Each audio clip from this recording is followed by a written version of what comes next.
ఉద్దానం అనే ప్రాంతం ఎవరికి తెలియదు. దారుణం ఏంటంటే, నమ్మంది ఏంటంటే, ఆశ్చర్యకొలిపేది, నేను ఉద్దానం ప్రాంతానికి పర్యటించినప్పుడు శ్రీకాకుళం టౌన్ హెడ్ క్వార్టర్స్లో తెలియదు అంత సమస్య ఉందని మనకు అమూల. అలాగే ఈ రోజున మనకు ఉద్దానం ప్రాంతం సర్వనాశనం అయిపోయింది, చెట్లు లేవు. ఎక్కడో కేరళ జరిగితే అందరూ స్పందిస్తారు, అలాంటిది ఇంత జరిగితే ఎందుకు బయటికి రావట్లేదు? మళ్ళీ ఒక కొబ్బరి చెట్టు కూలిపోతే మళ్ళీ 25 సంవత్సరాలు 15-20 సంవత్సరాలు పడుతుంది.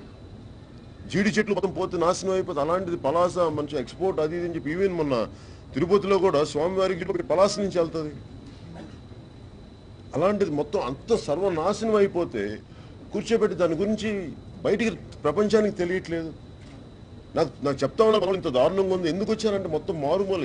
నేను వెళ్ళింది ఒక ఊరికి వెళ్దామంటే ప్రతి గ్రామంలో 50 గడపలు ఉన్న ప్రాంతానికి కూడా 100 ఇళ్ళు ఉన్న వాటికి కూడా 40 ఇళ్ళు ఉన్న వాటికి కూడా తీసుకెళ్ళిపోతే మొత్తం ఛిద్రం అయిపోయింది.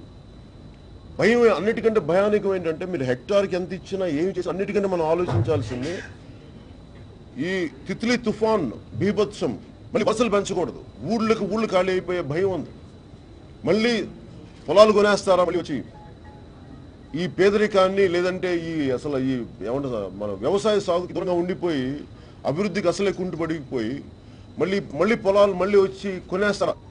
ఆ భయం ప్రతి ఒక్కరికి కనిపిస్తానా? మేము పొలాలు అమ్ముకొని వెళ్ళిపోవాల్సి వస్తే మాకు ఇంకా మేము ఒక పంట పొలాల మధ్యలో ఇల్లు ఉండి, కేరళ విధ్వంసం జరిగితే ఎలా ఉంటుంది?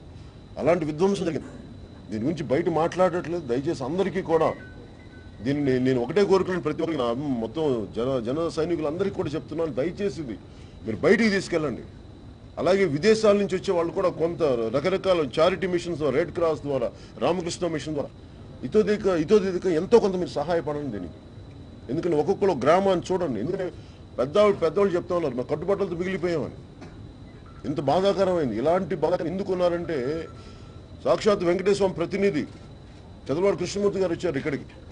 ఆయన ఎందుకు యాదృశ్చికంగా ఎలా జరిగిందేమో తెలియదు, కానీ విపత్తులో మనకి చాలా పెద్ద మనసున్న మనుషులు రావాలి. మనకి సమస్యని దాన్ని కూర్చోబెట్టి దీన్ని వెళ్తే ఓట్లు పడతాయా, వెళ్తే మనకి గ్రామాలు మనకు వస్తాయా, ఇలాంటి కాకుండా నిజంగా ప్రజలు బాగుండాలని కోరుకునేవాళ్ళు. అలాంటి పెద్దలు నాకు చిన్నప్పటి నుంచి తెలుసు.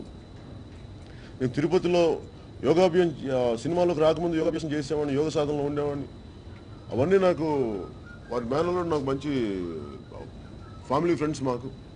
నేను వాళ్ళ ఇంట్లో ఉండి నేను వాళ్ళ సన్నిహితుల దగ్గర నేను ఉండేవాడిని తిరుపతి దగ్గర. సో ఆయన ఈరోజు ఇక్కడ రావడం కూడా నాకు చాలా కొండంత బలాన్ని ఇచ్చింది. ఇది ఎందుకంటే భగవంతుని ఆశీస్సులు. అందుకని మనస్ఫూర్తిగా చదలవాడ కృష్ణమూర్తి గారిని ఇలాంటి విపత్తు ఉన్న ప్రాంతానికి వచ్చి మీరు పార్టీలో జాయిన్ అవ్వడం నాకు కొండంత ధైర్యాన్ని ఇచ్చింది. అలాగే రాయలసీమకు కూడా మీరు తీసుకెళ్ళండి ఈ మెసేజ్. మీరు మన శ్రీకాకుళం ఎంత దారుణం జరిగింది, దీనికి 10 మంది కామెంట్ చేయండి. ఎప్పటికప్పుడు మా వీడియోస్ చూడాలంటే సబ్స్క్రైబ్ చేసుకోండి.